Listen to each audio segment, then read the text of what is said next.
Thank you, Milky. Happy to catch it from you.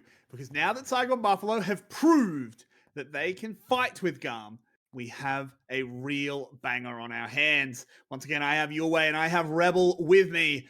And Rebel, you've got to tell us what they've got in their back pockets to get going in this early game. Yeah, it's exciting, I think, on both sides to be able to talk about because, on one hand, I think Saigon is trying to do better about early game because they've been trusting inside of their team fight for the majority of this series so far. And the other side, they're kind of leaning back into individual performances. I think Kiaya going on to Tryndamere is something that maybe is more comfortable than the Jace, but also allows him to be kind of the MVP that we were looking for if he's able to bring that performance back out. It's the same with like bottom lane where Style, they put a lot of trust into him. They have B attached as well as being the super hard hyper carry for the late game that hopefully could kind of transform what things have looked like for the side of GAM when it comes to team fighting if their individual performances get better.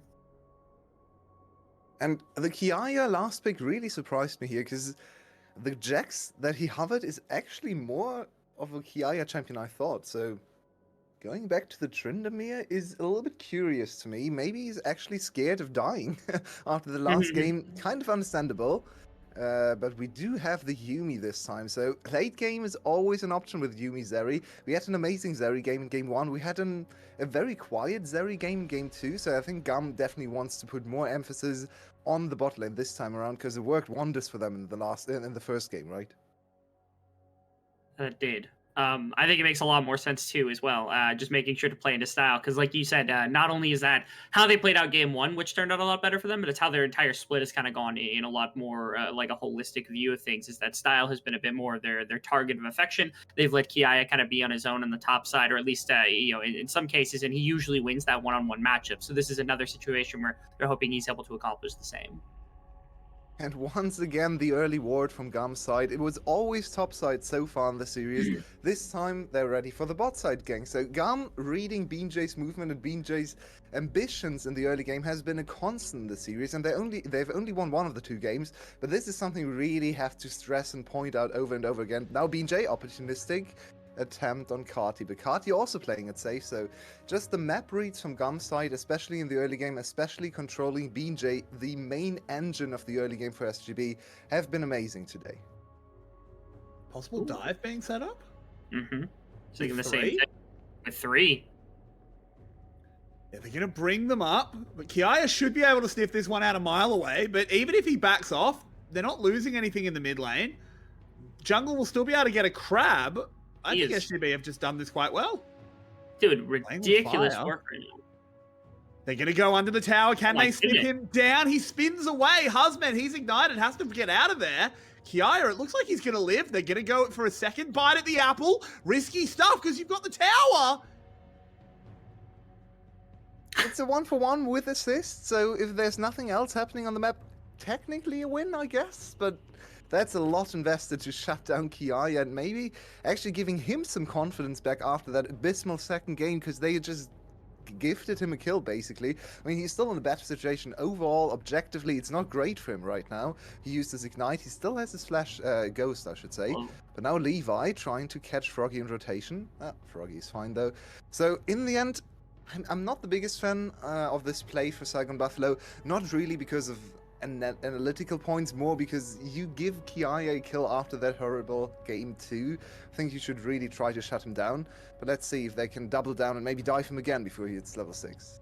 If you think about what happened during the course of this play and what the ramifications now have been, Kiaya got shut out from basically at least a good portion of that wave, both off of dying and then also off of everything else, and it bounced the wave back to the side of Hosmet. That's one advantage, which led to the Oblivion Orb. That means no healing as much for Kiaya in the laning phase, as well as the Burning Ignite. Means it's a lot easier for Hosmet to try to take over in the one-on-one purely up there, as well as getting a kill into BeanJay, right? Like BeanJay has been a pretty solid carry. Being able to use the Viego as a damage dealer has been one of his cruxes here inside of the split. So you do have at least a couple of things going for you. And ultimately, even though you trade a kill back to Kiaya, I don't think it affects his lane all that positively, at least not until he gets his summoner spells back up and he can start to contest Hosmet in the one-on-one. It just can't happen now nearly as much again with that Oblivion Orb buy.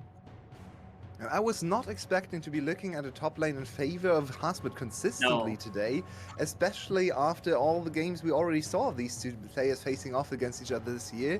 But think back, this might be a long shot, but it's a fun one for the fans, because there was this video of Kiaya reacting to Team Secret winning Game 4, where he completely lost it. He went off. He was more hyped than the Team Secret players.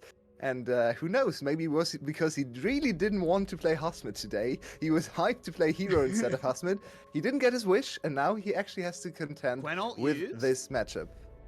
Kiaya still level 5, but I don't think Husband actually wants to go on tower, so he's just burning a fairly big cooldown there and getting not a huge amount from it.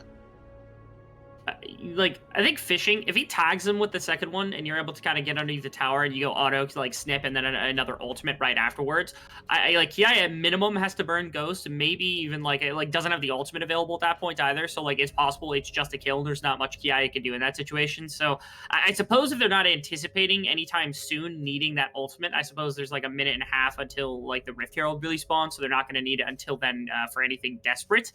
So maybe that's the thought here. Should the Hasbet, he goes fishing a little bit with Kiaya. He's like, okay, if I hit you, I kill you. If I don't hit you, there's not really much to say about that one. Instead, he just takes his 15 CS lead. He's basically even in gold right now alongside Kiaya, and it means that they get to shake hands and walk away from one another. So this first dragon going over is also a trend we have seen consistently this series. Always, the first dragon always seems to be uncontested, and in Levi's normal clear, where he just gets it basically for free. Also, of course, playing off the bot lane. Aggression. They catch the Yuumi! And they can try and get in on it. Can they actually get the damage before B can jump inside someone? They need to get the last bit of damage done, but they can't do it. And now that he's inside style, Shogun has absolutely no chance. Game of millimeters, but GAM play it better. Levi wants to continue the play under the tower. BJ's here, but he's only level 5. Targi needs to find a Pog outplay, but the boot will stop that completely. And GAM dominate this bot side play. Okay. Why are we flashing now, Shogun? Where was this in game 1? The same exact situation. This time they were able to get enough damage into B that it felt threatening enough to where he just needed to kind of go in at the very tail end of the play. And he ends up finding it, and back to top side. Yep. Tryndamere things. He doesn't. Oh no, he's been Tryndamired. Kiaya breaks the spell. He's finally out of Hasmid prison. He's still down CS, almost 20 CS, but this kill is gonna go a long way. He's fully committed to the split push. He does not want to participate, excuse me. And look at this Yuumi, and just waiting for a W cooldown to come back off. And there it is, literally the last frame possible. She was hit by another auto attack while going into her ADC, and I think it was down to probably like 10, 20 health. So very, very unfortunate for SGB. And this time they go for the aggressive play in the bot lane. This time it doesn't work out. Oh, and then we get to see the replay of topside where, like, Hotspot's leading by double the health bar. He's got the Q stack. He brings Kiaya down to 10%. It's just Tryndamere, man. Like, how are you supposed to respond to this? That's not even a Kiaya outplay. He just, like, presses R and walks on top of Hosman. And what is Hosman to do in that situation? He pops Ghost, he's got dashes, and it's still just not enough to get away from the Tryndameres. Once again, GAM finding themselves in a positive position at the beginning of the game here in the bottom side, haven't been able to make much of an effect with the combination of the Viego and the Galio the way we want them to, and bottom lane again. This happens too often in GAM games where suddenly the game is super slow, nothing happens. This was the same exact situation in game 1, but I'm not allowed to talk because there's another dive. They've already brought in the Galio as well. Obviously, Tryndamere, no access to his ult. BJ taking up the tower for a while. They're doing it well. Heartbreaker will deal the damage. Viego gets a kill. Nicely done. Ooh. And to bottom side, where there's at least going to be more coverage from Froggy to make sure that Taki can stay underneath the tower. Wide. Yeah, Rift Herald as well is also going to be there. The problem is they are giving gold and experience over to Kadi in exchange for all this map pressure. So while on one hand they're doing good things, they're right back to bottom lane. There's a catch onto Shogun. He doesn't get back to the tower. Levi's knocked up. He's burning down. He does die. So at least something back for SGB. But with another plate going over to Style, I feel like this Zoomy combo is going to be a real issue. Don't forget about top lane though, because that's a lot of time Hasmid spent alone in the top lane, mining gold and tower plates away from that. Now they have the Herald as well to just open up the top lane tower. So GAM may be overstaying their welcome a little bit in the bot lane. Now they do have another super accelerated Zeri, Kiaya, you need to be careful. This time he does have his ultimate though, so he's not under immediate threat. You don't want to burn it though, and that's first tower to SGB. So they staunched the bleeding, but even with first tower, they're still over 1k gold behind. And kind of looking across the map, like this play was already winning pretty significantly for Saigon. This was the double down into the bottom lane play. They were really just bullying Shogun after a couple of solid games in like the marksman position, being able to use this Jinx effectively, even in game one where he was able to make a lot of effects. This game, they are putting the pressure into the ADC here on the side of Saigon Buffalo, making sure he's shut out from as much resources as they could possibly get him to not only set up Style for a very, very long game where like Style's going to be able to take over the way he did in game one, but also shutting out one of those massive team fighting win conditions that really has been there for Saigon time and time again. One of the reasons why best of 5 is truly the superior format and always gets these in draft or in series matters, I should say, is exactly this. They opened up with Zeri in game 1, it popped off, it went 8-0. The enemy team didn't budge, actually said, okay, it was actually just missed execution, we can play against Zeri again. Game 2, Zeri didn't really do anything. Game 3, we're back to Zeri a third time, same sides, and now the Zeri is popping off again. So maybe the Zeri is actually the issue and game 2 was just a one-off. We need to see if Style can perform again. He ended game 1 without a single death. Shogun once again in trouble, trying to cut it away. There is a teleport coming down to help him, but he's exhausted. He is low. B trying to do what he can. Sorry, Taki trying to do what he can with that Rakan ultimate, but it's not going to be good enough. Now they're trying to go on Style. That's a lovely grand entrance to hold them up, and the shutdowns will come in. Incredible backside of that play coming through to be able to shut that down. Style and B have just been putting on so much, getting this massive advantage into that lane. Finally, Saigon is starting to strike back. Finally, the Galio is deploying elsewhere, and they're able to find responses in a couple of different areas. Big shutdown gold going into Beanjay. That's big for being able to help set up some of the team fight, but the problem is they're trading so much. GAM is punishing around the map when they've been leading into roaming about. GAM is punishing them everywhere else, when they have the opportunity to do so. It's still a very positive play for the side of SGB, and especially mentally as well. You were looking at this Zeri again, already feeling or thinking back to game 1, where it was impossible for you to even kill her once, and now she's already dead. So it is possible in this game. She's still incredibly strong and very threatening in the late game with B, really turning her into a hyper carry.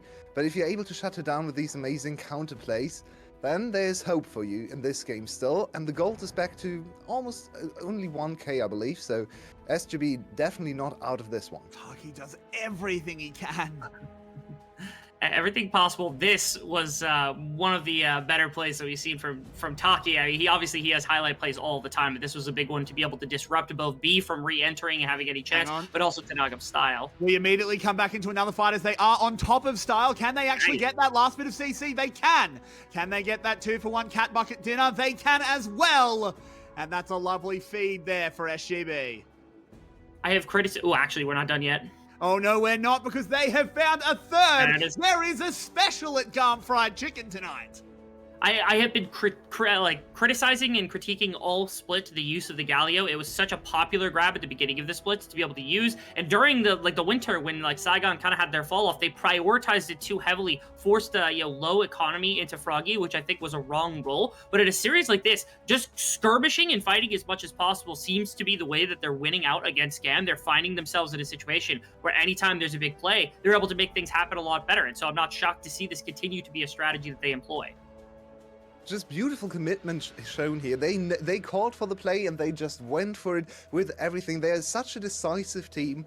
Every time they see a play, they're going to go for it. And yeah, it works this time around. GAM just keeps getting caught out here in these situations. And this game reminds me so much, even the last 2 games, as we have a little bit of a spicy situation. No, it seems like we're going to go back to a little bit of a lull. This reminds me so much of years ago when VCS was back in international tournaments and people talked up the, for example, the TCL team, where people predicted TCL to win 3-0 over the VCS because macro is just better. And this kind of reminds me of that, where GAM should be the better team. Their macro is much better in the late game, but it's just SGB getting the better fights, getting the fights going in their favor, and who cares about macro if you get all the kills? That's true. I agree wholeheartedly. Carty can't quite get onto Froggy there. Good escape by him. Kind of surprised to not see Froggy go full aggression there, but it might have been in his best interest not to. I have a question for you, for both of you, but your way, I want you to answer it first because I think it is nodded to you. If SGB win this game, do they just auto-win the series? Well, they are probably gonna lose the next game at least, because GAM always at least makes it to Game 5, even when they were predicted to actually lose quite heavily into Cerberus. Cerberus was the favorite. Into Flash 2020 summer as well. We all predicted 3-1s for Flash, because they actually just look like the better team fighting team.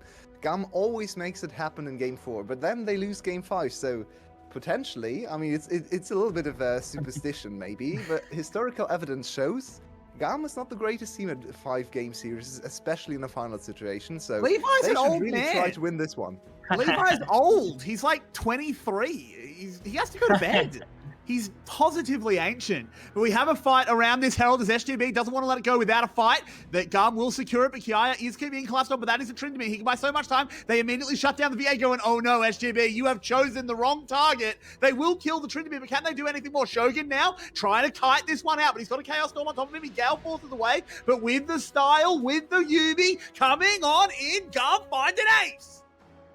It's another problem that occurs now for Saigon Buffalo because they can't actually bring down members of GAM. Once again, the Tryndamere causing a bunch of fits, and on the other side of the fight, Style just able to work their way all the way up the river in order to make sure that like Saigon just has nothing to do. They're basically trying to kill, I think it was 3, 4, maybe even 5 volleys of auto attacks from Shogun that went into a Tryndamere who was ulting, just trying to kill him because his ultimate was activated and they couldn't actually bring him down. It would have started the excitement, would have potentially turned a lot, and it bought all this time for them to be able to work with, right? You don't need a tank in the modern era to actually make a team fight work to soak a bunch of damage. All you need is a Tryndamere. Oh, instant replay here. There's so much going on, so much visual noise as well, but Shogun is the one I want you to keep your eyes on, because he's just not dealing any damage. He's trying to attack Kiaya for ages. There's no mana left, he has no items, he's 1 and 5 into the fight of 1 and 4, and he's just not the hyper carry Jinx he was in Game 1, and in Game 2, I should say. So, the ADC difference just came up huge, and of course Kiaya also buying so much time, basically acting as a deterrent, as a tank, as the Tryndamere in the team fights. Didn't really deal much damage, but just stood there in the face of Shogun, and Shogun couldn't move away. So Shogun really has to step up in this game. He's struggling much more than anticipated on this Jinx. For a 3rd time in a row he's playing this champion. He had amazing games before, but this one is the first one where Shogun is falling behind the ADC curve. We're in a situation now where, like, Saigon Buffalo has fallen down in gold, but even their team fight just fell to pieces at least a little bit, which is the one thing they could bank on in a number of situations to give them a little bit of hope in a series like this. And now another fight has broken out. They do catch on to Style. That's absolutely massive. The Yuumi escapes for once, but still taking down this Zeri is exactly what they want to do. And this is also so SGB. They as a team are so easy to read, but it's really hard to play against them, because one of the biggest strengths is decisive snap engages in the mid lane. They always make it happen, but now GAM on the offensive. Yeah, but it could be a catch out as the rest of SGB are on their way in. Froggy can buy time with that statue. And GAM do manage to evacuate. SGB needs to be careful. Their health bars are still very low. Ooh. It seems like the fight is finally over. The catch was great on start. Right, you say that? Taki dancing his way out. Well done. Yeah, it doesn't really change much about the map situation. Actually, GAM with this catch now in a much better map state, and if Kiai gets the tower, it's actually a losing play, the catch on Zeri. Now, it was shut down, but I think the shutdown went... Yeah, it went to Rakan, so even the shutdown goal doesn't really equalize what GAM was able to accomplish, and now this split was just really setting off for Kiai on the side lane. Style is strong enough to do it himself on the other side, so once again, GAM has the liberty of choosing side lane and lane allocations as freely as they want, so it's very, very hard for SGB to do anything against those. The problem... Oh, go ahead. I have a question for you, Rebel. Yeah. While we have this lull state, because it's something I think is really interesting. Why aren't SGB going to the red side? Why are they not trying to get Hazmet a counter pick? Like, this Gwen is fine, but clearly he hasn't really been able to handle the Tryndamere. This is a player we always think, what's Hazmet going to do on R5? You can't do that when you're the B picks. I think they've had so much priority in making sure they get the Jinx for Shogun to be able to team fight in this series that's what their priority has been. Now, I anticipate, say we go into Game 4 and they are in a losing situation where they're down a game against GAM and they're on the brink of potentially losing. I don't think you can go into game number 4 without going to red side one time in this series and seeing what you can do, especially since Thomas Osmed has had such a good series so far in this top lane one-on-one matchup. I think that has to be the play for this team. It's like after this one, again, assuming we're still within striking distance, but obviously it's looking very GAM favored at this point. That if we were to go into Game 4 where like GAM is up 2-1, I think Saigon does switch sides to attempt something like this. I think that has to be the play. Especially, I think that's superior in a number of ways. They would have to worry about bottom lane and picking something, but I think that's worthwhile to try to get a better matchup for Hosman in the top side. Look at all these wards once again to spot out BJ on the flank. They had a pink ward right behind them to deal with Viego's invisibility, because it was very obvious he was going to come from there. They had a ward even deeper down the lane, as you can see. So once again, GAM's ability to play with vision against flanks is so crisp. Oh no, Froggy gets kicked into the middle of the enemy team, does flash over the wall, gets a shield as well. He's got the fancy feet. Kiaya can't find him, so Froggy actually gets bailed out of there. And I just want to use this moment to ask you, I mean, Kiaya has been breaking strides. He's also breaking hulls. What's next on the chopping block? Hearts. Saigon Buffalo Hearts. It is an interesting Tryndamere build, is what I'm trying to get at. Yeah, that's reasonable. I mean, really, his job this game is just to be an annoyance, right? Like, you don't really care about anything else. As long as you press your ultimate key inside of a fight, you're a tank. And as long as you have a Hullbreaker, you are a side laner that really Hosmed has a lot of struggle because of, like, the early game not really going entirely in his favor. Then now Kiaya just gets to do as he pleases inside of fights, pretty much no matter what. BJ was going to try and look for a steal, but Kiaya zoned him off, has the ultimate to buy even more time. This could be SGB being forced into a fight. They don't necessarily want Froggy in the middle of the enemy team. Will land a decent taunt, but is it going to be decent enough? I'm not sure. Husman, he's got that scissors going, trying to snip them down. Needs to find Cardi, doesn't. But who's found them? It's Style, as he's rat-a-tat-tatting his way through the entire team. Taki, he's next on the chopping block. Can he get onto him? No, not quite. The bird tries to get away, but his wings gets clipped. And there it is. The ace will come in, and GAM, you can beat them once, but that just makes them angry. And I think GAM just was another like amazing team fight. There was Style on this champion is just popping off over and over again. He had one game where he didn't manage to get in there, but it seems like that's not enough. And they doubled down on Style. They gave him a hyper carry to come into this game to make him even stronger, and look at him go. way too easy to make all of this happen across the map. And when we get a chance to take a look at this replay, I just want to notice again, Kiaya, I said he could do anything that he wants. Take a look. There's an ultimate. There's an ultimate. Kiaya's still alive. Kiaya's still alive. Kiaya's still alive. And he gets out of the fight. And they burnt everything, and there's nothing left. That's live. They're able to find VCS, woohoo! Incredible. I love this league. How can you not? But again, this is actually pretty big. It changes the dragon fight. It's 4v5. a little bit, yes, definitely does. He's going So this is down a 4K prime opportunity health. for Saigon Buffalo. If they win this fight, they can come back into the game. They can, and they do. They Okay. get the dragon. Now they want to get a fight. Good knockup there coming out from the Rakan. They need to get on top of Style. They're chunking him down. They do it. They trade Froggy's life for it. Now Kiaya with the ultimate, with the Yuumi. Can he get out of this one? I think he can. Ooh, BJ wants to hunt him down, but can he actually collect this last bit of damage? The Yuumi is healing him up. Hulls are being broken. Strides are being cracked. But in the end, the Tryndamere will fall. B is next on the menu as they take down the cat, and SGB finds the miracle fight. Okay, Saigon Buffalo stepping back in. Again, they're team fighting, the only thing they've been able to rely on. They're able to make it happen off the back of a pick in the mid lane. We get to see the full kind of reaction to that. And the remainder of this play is just not only the outnumber, but also being able to bring down individual members before the Kendramere actually finds anything. And it means that Saigon still know how to try to come back in a game like this. They haven't made it back yet, but at least they've given themselves an opportunity. This is such disrespect shown by GAM to go for this dragon. It's not even solo or anything. You don't insta-win the game if you get the dragon. It's just a 5v4 situation. There's no reason for them to take this fight. The Style also overextends because he's missing a little bit of frontline and zoning from the Victor, so he gets caught by the initial CC. And just disrespect from the side of GAM gives Saigon Buffalo way into this game, and we've seen this time and time again in this series so far. GAM seems to be the better team in, let's say, 70 to 80% of situations, but there are those 30 to 20 to 30% where Saigon Buffalo just takes over the team fights, and it almost looks unwinnable for GAM. I'm loving this. Again, competitiveness basically throughout from the side of Saigon Buffalo, no matter the situation they find themselves in. GAM, they're finding great moments throughout this entire game to be able to punish. There's a lot of that early game that kind of came down to, like, Saigon was able to match kills, able to find good plays, but they're trading gold on the other side of the map in the way of tower plates, in the way of kind of minion waves for Yokati and Kiaya. Now, another catch, and they go immediately in. Can they finish them off? Levi, very low, goes gold. Froggy is going to split the lines. Levi does manage to get away, but they kill the Zeri. They kill the Victor, and oh my word, Saigon have nerves of steel. They are the Iron Men. The gold doesn't matter when you have the soul of a warrior as they fight back. And Style is not able to replicate his game 1 performance where he didn't die a single time. He's getting caught out over and over again. Also, credit to Saigon Buffalo to instantly throw absolutely everything at this Zeri. And Froggy on this Galio, it's one of his premier picks. It's one of the picks he likes the most. He's the best at, and he's just constantly on top of this enemy ADC.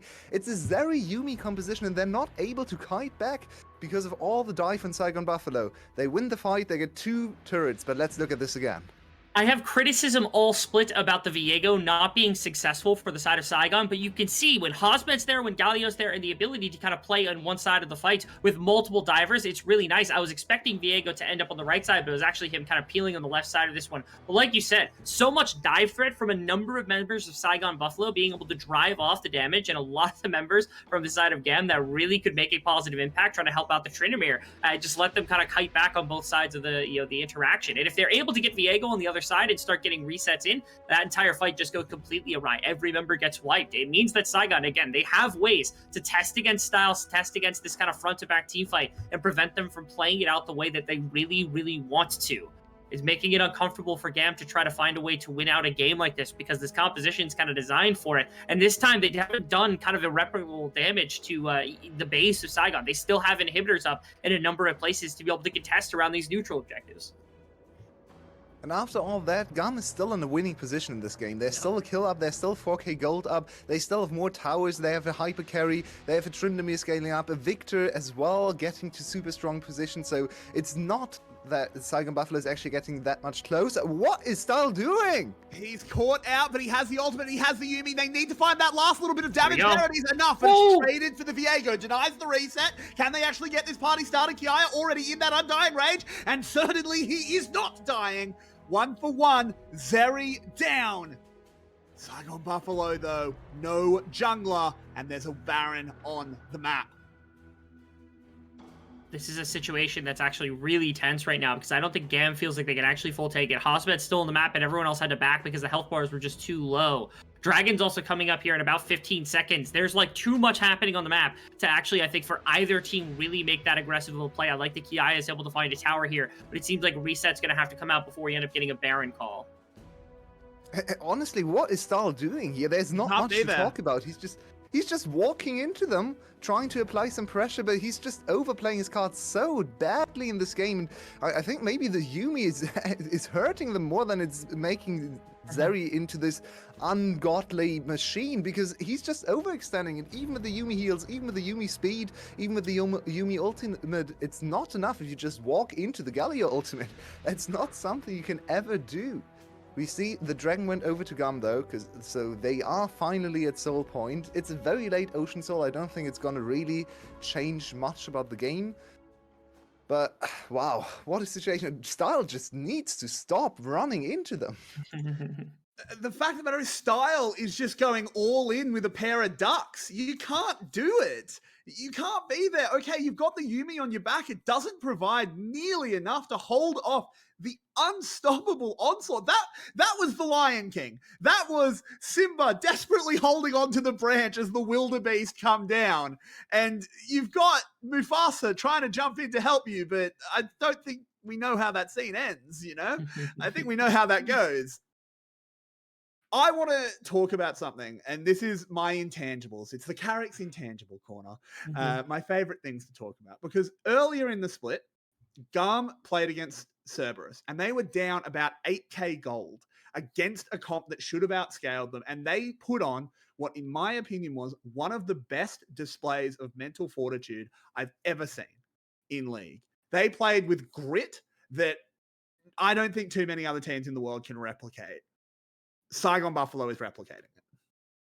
They're not down quite as far as GAM were, but the fact that they are able to continue to fight, to continue to go, and not just start looking at game 4, I have so much respect for them. So often, I think, inside of how a lot of teams play out in VCS, especially some of like the teams on the bottom half of the bracket, is they will pick a composition based on what they like to play, based on like what their lane states look like, and they oftentimes don't think about how does this team play out in a team fight, right? And what we give credit to Ren for is that no matter what the composition is, they oftentimes have very clear win conditions, and they're able to set them relatively effectively inside of a lot of different time periods in the VCS. And this is another one where every game here inside of this series, it's felt like they've been ready to team fight and capable of team fighting against whatever it is that GAM has been able to bring against them.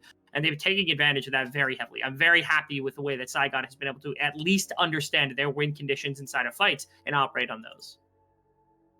Baron time, Baron on the menu. This is quite dangerous for GAM. They're making themselves attackable from one side, so I think it's smart for them to call it off. It was just a try to just see how will the enemy team react. And that's how! As they just go in immediately onto the robot, he goes gold, buying a lot of time with a good flash as well. Can he actually get out of there? Husband bearing down on him, and it's going to be the Viego that comes in from the side to finish him off. Kiaya now in the middle of the enemy team, desperately trying to swing that sword. Oh. He will pick up the kill on the Jinx. It's a valuable one, but now he has to exit the fight. He can't really re-enter, not with that lower health bar. And the snippety snip is coming through, and Husband is carrying the back half of this fight. He goes immune, he moves forward once again, gets a big Q onto Style. He has to try and get on top of this Zeri though, because Style is in a position to kill all of them. Moving forward, has the move speed. Husband can only take one or two more. Good knock up there by Taki to buy them a little bit of distance, but Style continues to skate forward. Nothing can stop the Zordite menace that is Zeri, particularly when she has her pet cat Yumi. Now all of SGB, they're trying to press B, they're trying to get out of there, but Style is coming. He is the predator. Not the time. You don't get away. Froggy caught as well, and oh my word, the wheels are off the wagon, and it is Zeri standing over them, kicking them down into the sandbox. Jinx has respawned. The fight is going for that long. Jinx has just respawned. She's running out of the base. They could actually try to replicate the EG magic from yesterday. I think this Jinx is not strong enough, really. And Style is also still full HP, of course, with the Yumi in the back pocket. But, maybe? Just maybe. No, they're not even trying. So that's maybe what GAM needed to break this game back open. They already were in a winning position. Rocketero?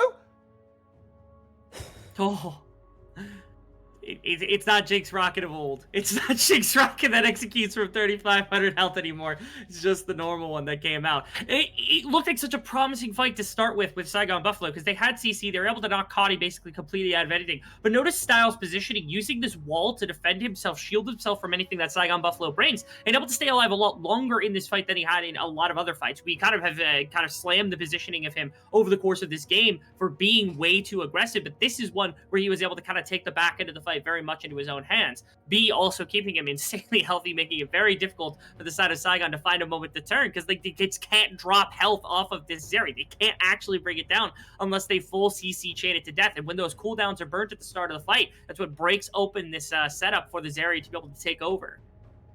And one of the most important things there was Froggy actually turned and tried to protect his ADC from the diving Kiaya. In all the fights before, in all the fights where Saigon Buffalo was able to single out Style, Froggy had eyes only for the enemy ADC. His own ADC didn't exist in his mind. He was just going for Style. This time around, he turned around, didn't actually chase into the enemy positioning. He was trying to protect Shogun, failed. Then Shogun's damage was missing and Style was still free firing. So a lot down to the decision making and execution there from Froggy's side. I don't want to flame it. It was a choice you definitely can make. Your ADC is on 3 items, so if you protect him, he can probably carry the backhand of the fight. But if you fail to protect him, but invest all the time to trying to protect him, then it really goes bad for your side of the fight. SGB have lost 2 inhibitors. They are truly on the ropes. But if any team can bounce back and find a way in, it is going to be SGB as they try and do it, but they don't get onto style. And if you don't get onto style, you don't get onto the wins. As Viego will fall as well, the boot goes in onto Husband to try and clean him up as well. All they need to do is chunk him out. It doesn't really matter if he dies or not. Kiaya going under the towers, has that Undying Rage, can spin away. He won't even die. That is going to be GAM going for the game 3. Levi will be reviving with that Guardian Angel. Shogun, you have to put on some absolute magic, but League of Stopwatch comes in as Cardi goes gold twice. Shogun, this is it, mate. Can you pull something out of the hat? I don't think you can, because you've just been mugged. They've stolen his wallet. They've stolen his hat. And that's going to be GAM picking up game 3. That's going to be GAM going up 2-1. And that's going to be GAM on series point, on split point, on championship.